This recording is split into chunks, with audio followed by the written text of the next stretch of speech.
Questions, please.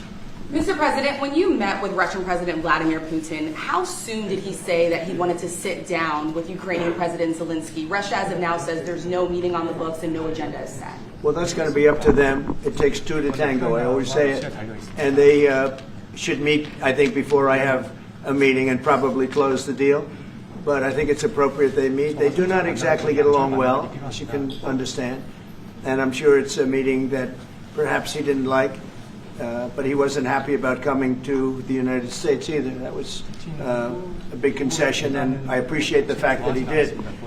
You know, I've always had a very good relationship, despite a fake Russia haunt that we had. But we've always had a great relationship, very good relationship, strong relationship with Russia. That's a good thing, not a bad thing, by the way. That's a very good thing. And it's good to get along with Kim Jong-un, and it's good to get along with everybody, including President Lee. It's good to get along, and I get along with the foreign leaders. You see that with the biggest group of foreign leaders that we've ever had. Don't forget the European Union was here also representing a large group of countries just recently. So I believe that we're going to get that war straightened out. We're going to get it done. I don't know that they'll meet. Maybe they will. Maybe they won't. They'd like me to be at the meeting. I said, you guys ought to work it out. It's between you. It's not us. Now, in the meantime, we're not spending any money on, as you know, on Ukraine. We're selling military equipment to NATO. NATO now is taking in, excuse me, NATO now is taking in a large amount of money from the countries. They're taking in 5% of GDP versus 2%. They're paying the 5%. They never paid the 2%, most of them, or a lot of them. NATO has a lot of money. We are selling military equipment to NATO at full price. And NATO's distributing that equipment to wherever they are. I mean, perhaps to Ukraine. So NATO's working with Ukraine. Biden was giving hundreds of billions of dollars, just willy-nilly, just giving money. He had no idea where it was going. It was terrible what was happening. So we're not involved anymore in terms of the cost. We're in for $350 billion. As you know, I also got the rare earth deal done with Ukraine, which was worth much more than the $350 billion. But I'm not interested in the money so much, even though we've done a great job in that regard. I'm not interested in that. I'm interested in stopping a war where last week 7,109 soldiers died, both Russian and Ukraine. It's such a waste of life and humanity. They're not from this country.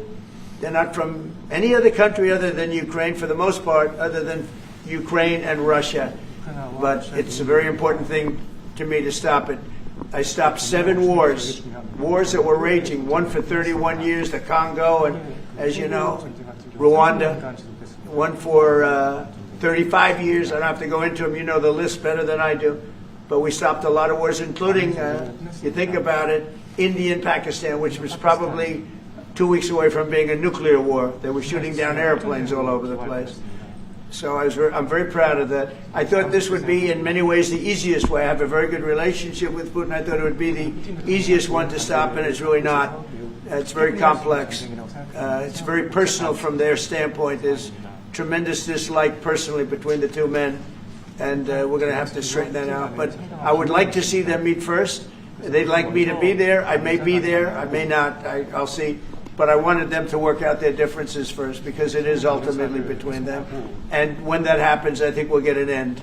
Mr. President, maybe they meet, maybe they don't. How long are you willing to let this play out? And if they don't meet, will there be consequences, and how soon for Russia? Yeah, there could be very big consequences, but we'll see what happens. There might be very big consequences, because this is something that has to end. This war would have never taken place, and for 4 years it didn't take place.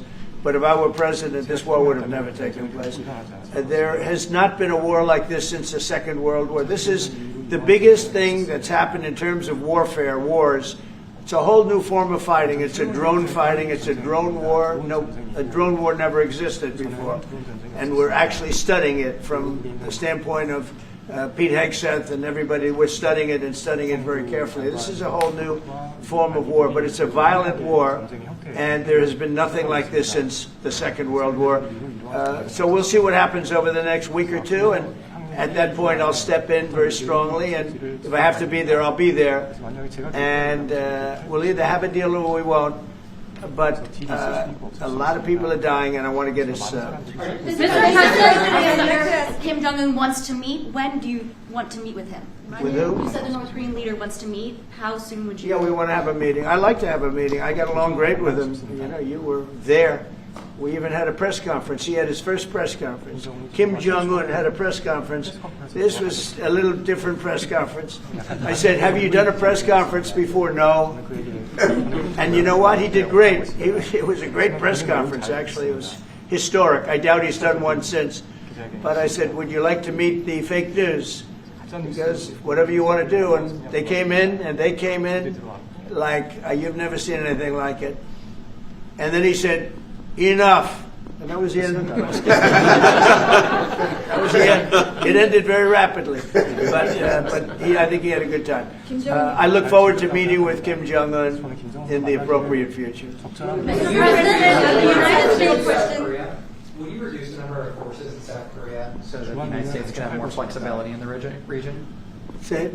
Would you consider reducing the number of U.S. forces in South Korea so that the United States can have more flexibility Well, I don't want to in the say region? that now because we've been friends and we're friends. And look, we have a lot of people over there. We have over 40,000 troops in South Korea. As you know, South Korea agreed to pay for that during my last term. And then when Biden came in, they complained to Biden that I wasn't a nice person. And he agreed not to pay. He gave up billions of dollars. We were getting paid billions of dollars. But then Biden ended that for whatever reason. It's unbelievable that he did. But we have a very good relationship militarily. They would say, but we gave you land. I said, no, you didn't. You lease us land. There's a big difference between giving and leasing. And maybe one of the things I'd like to do is ask them to give us ownership of the land where we have the big fort. You know, we spent a lot of money building a fort. And there was a contribution made by South Korea, but I would like to see if we could get rid of the lease and get ownership of the land where we have a massive military base.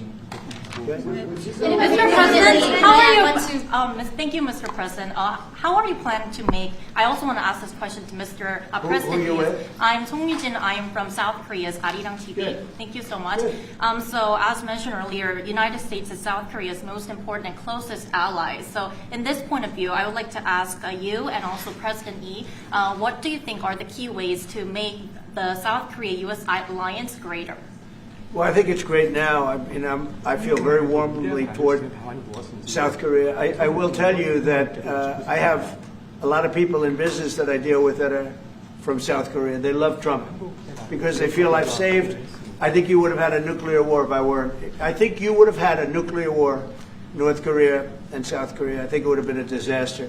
You're only 60 miles away from Seoul. They don't even need nuclear. They have their cannons, howitzers, and they have them buried in the mountain. You know what I'm talking about. And I think you would have had, if I didn't win that election, if Hillary Clinton, crooked Hillary, won that election, I think you would have had a nuclear war. It would have taken place, and it would have been horrendous for everybody, including them. It would have been very bad for them because we would have had to enter the picture, and we are the most powerful nuclear country in the world by far. Russia's second, China's third. China's going to catch eventually, 5 or 6 years they're working to catch. One of the things we're trying to do with Russia and with China is denuclearization. And it's very important. One of the things I discussed with President Putin the other day, it wasn't just that, it was also other things. And I think the denuclearization is it's a big aim. But Russia's willing to do it, and I think China's going to be willing to do it too. We can't let nuclear weapons proliferate. We have to stop nuclear weapons. The power is too great. Okay? Thank you. Mr. President, I'd like to ask you further question about South Korea and U.S. alliance. I'm Anna from the Korea Times. Good. And I'd like to ask you about the trade deal that's on the table. Yeah. You mentioned about the shipbuilding industry, and President Lee mentioned about the manufacturing industry. And what other areas or sectors that you intend to focus on this trade deal? Because Korea is bringing in many investments and create jobs as well. So I'd like to know the opinions of both, how to get a beneficial outcomes for both countries through this deal. Well, we're going to get along great because we really sort of need each other. We love what they do. We love their product. We love their ships. We love a lot of the things that they make. And they love what we have. We're dealing with them on Alaska having to do with the oil. You need oil and we have it. So we have a big advantage in that way. We have more oil and gas and coal and energy than any other country in the world by far. No, for whatever reason, God was very good to us. He gave us the greatest. We didn't use it. We started to use wind. Wind doesn't work. They started to use solar panels that took over the land all over the Midwest, where the farmers said, what happened to my land? They'd have a 10-mile by 10-mile solar field that they couldn't farm, the most valuable farming land in the world, probably the most vibrant in the world. And they put solar plants all over the place. It's ridiculous. Big, massive black fields of solar that all comes out of China, or plastic, all comes out of China. But we have the greatest amount of energy in the world, and we're dealing with South Korea, as you know, in Alaska, and we're going to be making a deal, a joint venture with South Korea. Japan is involved also, very strongly involved. So we have Japan and South Korea, and we're actually the closest. You know, it seems like quite far away, Alaska, but actually it's right up the little ocean, right up the little Pacific Ocean. It's actually pretty close, relatively speaking. But we have more oil and gas and coal than any other nation in the world by far, and we're going to use it. And that's the thing that South Korea, I think, most wants from us, I would think. Would you go back to the DMZ to meet with the North Korean leader? Say it. Would you go back to the DMZ to meet with the North Korean leader? I loved it. Remember when I walked across the line and everyone went crazy? Especially Secret Service, I would say they were going. And I looked into those windows, you know, the windows, the glass, that you could only see if you looked direct, because there was all sorts of stuff. But I looked in and I saw more rifles pointing at me than you could. There were a lot of rifles in that building. The Secret Service was not happy. You know the buildings I'm talking about? The two blue buildings on each side. And I walked up the middle and I looked in the window and I saw more guns in that room than I've ever seen in my life. I looked at the other side and it was the same thing. And yet I felt safe. I felt safe because I have a great relationship with Kim Jong-un. I hope it stays that way. I think it will. I have a very good relationship. I understand him. I spent a lot of free time with him talking about things that we probably aren't supposed to talk about. And, you know, I get along with him really well.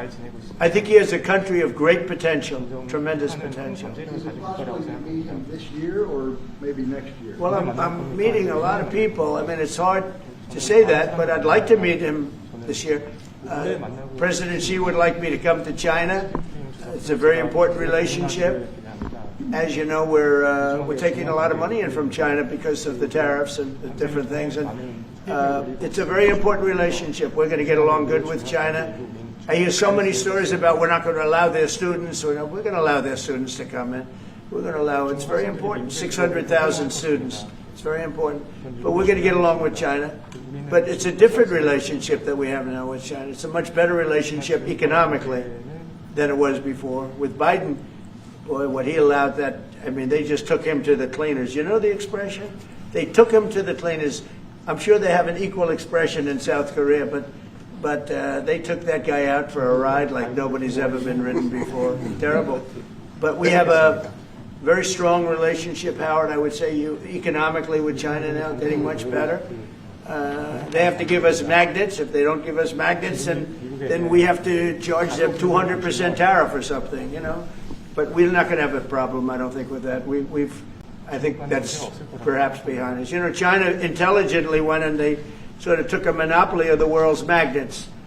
And nobody needed magnets until they convinced everybody 20 years ago, let's all do magnets. There were many other ways that the world could have gone. But so it'll take us probably a year to have them. We're heavy into the world of magnets now, only from a national security standpoint. But we have a powerful thing. It's airplane parts. Have many Boeing jets. You know, they had 200 jets that didn't fly. And I've sent them all, based on his word, I sent them all of the parts so their planes can fly. I could have held them back. I didn't do that because of the relationship I have. and their planes are now flying. You know, we had 200 of their planes were unable to fly because we were not giving them Boeing parts purposely, because they weren't giving us magnets. Therefore, we weren't giving them. But we have a much more powerful thing, that's tariffs. If we wanted to put 100%, 200% tariffs on, we wouldn't do any business with China. And, you know, it would be okay, too, if we had to. But the magnet situation, we have tremendous power over them, and they have some power over us with magnets. We're going to have a lot of magnets in a pretty short period of time. In fact, we'll have so many we won't know what to do with them. But you know the story. It's a very interesting history with magnets. And it really is because presidents, not being business people, they allowed that to happen. And they shouldn't have. But we have much more. I mean, look, in terms of playing the cards, we have much bigger and better cards than they do. But with that being said, I think we have a great relationship. I spoke to President Xi fairly recently, and at some point, probably during this year or shortly thereafter, we'll go to China. And I think we're going to see a magnificent sight. It's a great country. Mr. President, on the National both you Guard. and President Lee actually are planning to go to China. You mentioned either this year or next year. Could you please share more details about your plans going to China and also President Lee? I think Well, maybe we'll go together. Do you want to go together? We can share a plane. We'll save energy. We'll save a little, you know, the ozone layer. Remember President Obama used to talk about the ozone layer, and then he'd fly to Hawaii to play around the Gulf in a 747. Mr. President, on Would the you National accept the invitation, Mr. Lee? 중국에서 만약 I was sort of meant jokingly, but if you want, you can go. 대통령하고 같이 가면 좋겠습니다. I would like to go together with President. Do I accept? It doesn't accept. If you want to go, I'm going to get special permission. I'm sure you can go. But we're going to have a great relationship with China. I mean, it's happening. You see it. It's happening. 미국과 좋은 관계를 맺을 것입니다. 이미 그 They have some cards. We have incredible cards, but I don't want to play those cards. If I played those cards, that would destroy China. I'm not going to play those cards. Mr. President, on the National Guard, you've talked a lot about Democratic-run cities and states. Yeah. Would you also consider sending the National Guard into red states and red cities that are also seeing high crime? Sure, but there aren't that many of them. If you look at the top 25 cities for crime, just about every one of those cities is run by Democrats. And you know, one of the bad things they did, cashless bail, if you look back on time, when they allowed a murderer out that afternoon, you know, he'd kill somebody and then a couple of hours later he's walking the streets again, oftentimes killing again rapidly. Cashless bail is a disaster. You saw we had a news conference today on that. We're wiping it out in D.C., immediately wiping it out. It started in New York, I must tell you, and it's been a horrible thing for crime, especially violent crime. So we're going to end cashless bail, yes. Thank you. When will you deploy to Chicago, and how long are you keeping troops here in Well, Washington, you heard the D.C.? discussion. I really want to be appreciated. You know, when we go into a city and wipe out the crime, so D.C., it sounds so horrible. I'm embarrassed to say it in front of you because they don't have anything like this. Washington, D.C., sir, has not had a murder in 11 days. Now, he's saying that's a horrible thing to hear because they don't have murders for ever. But Washington, D.C., if you go back and check, it's been many years since we went a week without having a murder. Now we haven't had, and I would say that Washington, D.C. right now is much safer than Seoul. You know why? Because we have a friendly neighbor. We have more friendly neighbors. You have a different kind of problem. We all have different problems. But Washington, D.C. is a very safe city right now. People are going out to dinner. Restaurants are opening. Restaurants that were going to close are now going to stay open. Friends of mine are going out to dinner all the time. They didn't go out to dinner for 4 years. It went rampant during the Biden years. Just rampant. That's why Susie is very close to the mayor and has a lot of respect for her, but I view it maybe a little differently because the mayor would say that it's gotten better for 30 years, it's gotten better. No, it's gotten worse. And the worst day of all was when we just got to office for the second time, and it's in very bad shape. So the mayor shouldn't be saying that violent crime has been getting better. It's been getting much worse. And the day I took office, it was the worst. And we did some minor things. made it a little bit better. But then we said, look, we got to stop it because too many people are getting killed. And we have not had a murder in 11 days. It sounds crazy. I hate to say this in front of this gentleman who I respect, because they don't have murders for years. But we have not had a murder in 11 days. And that's going to go on for a long time. And there will be, I guess, it'll happen a little bit. But we have a very safe city. This is one of the safer cities right now in the country. And in a short period of time, it'll be like the border. Nobody came in through our border. For the last 90 days, 3 months, we had 0 illegal aliens from the Congo, from South America, from all over the world, from prisons coming in, pouring into our country. Nobody, not one person, and this is done by a liberal group, a liberal think tank. They do the work. Not one person has come into our country. Think of that. It's been amazing. And I didn't have to go back to Congress and ask. Biden could have done this by himself. I did. I said, close the borders. We had the great Tom Homan. We had Christie, as you know, Christie Noem, who did a fantastic job. She's doing a fantastic job. Pete Hegseth has been incredible with the, as I call it, the Department of War. You know, we call it the Department of Defense, but between us, I think we're going to change the name. You want to know the truth? I think we're going to have some information on that maybe soon. But I think because, you know, Department of Defense, we won the World War I, World War II. It was called the Department of War. And to me, that's really what it is. Its defense is a part of that. But I have a feeling we're going to be changing. I'm talking to the people. Everybody likes that. We had an unbelievable history of victory when it was Department of War. Then we changed it to Department of Defense. So that's a little thing, has nothing to do with your country, but it's something that I think you're going to be hearing about or seeing about over the next couple of weeks. Probably that change is going to be made over the next week or so. Are there two Koreas, North and South, or is there one Korea waiting to be unified? Well, I know it is 2 Koreas. I mean, you know, there was one Korea. It was a very large country and a very powerful country. And it was a country that went to war with China. President Xi explained it. Went to war with China many times over the last 2,000 years. You had many, I think he told me 51 times. So I remember I went to President Xi. I said, you know, we're having a problem with North Korea. Straighten it out, would you please? He said, well, we have been to war with them. And I think he said 51 times. But at that time, it was the whole of Korea. It wasn't, you know, North and South. And after he explained it, I said, all right, not going to be that easy. I guess you're right. But, you know, you had one Korea, and it was a very big, powerful nation. Now you have 2 big, powerful nations, but you have essentially a wall in between. Mr. President, elaborate comments, the post and comments you made on South Korea early this morning, like raids on churches, going into U.S. military base, purge, revolution. How do you think about it? 이재명 대통령께도 질문드리겠는데요. 저희가 이제 빛의 혁명이나 이게 내란 사태 극복하는 과정에서 이런 이제 Right, I heard from Intel. 그 부분 설명해 주시면. I heard from Intel that there was a raid on churches. We're going to talk about that later. I haven't spoken about it yet, but when we meet. And, you know, that would be too bad if that's the case. But I did hear that from Intel, that there was a raid on churches, closing some churches. So we'll talk about that later. I could ask you now if you want. Mr. President, what conversation? Wait a minute, please. If you'd like. Because it didn't sound to me like South Korea.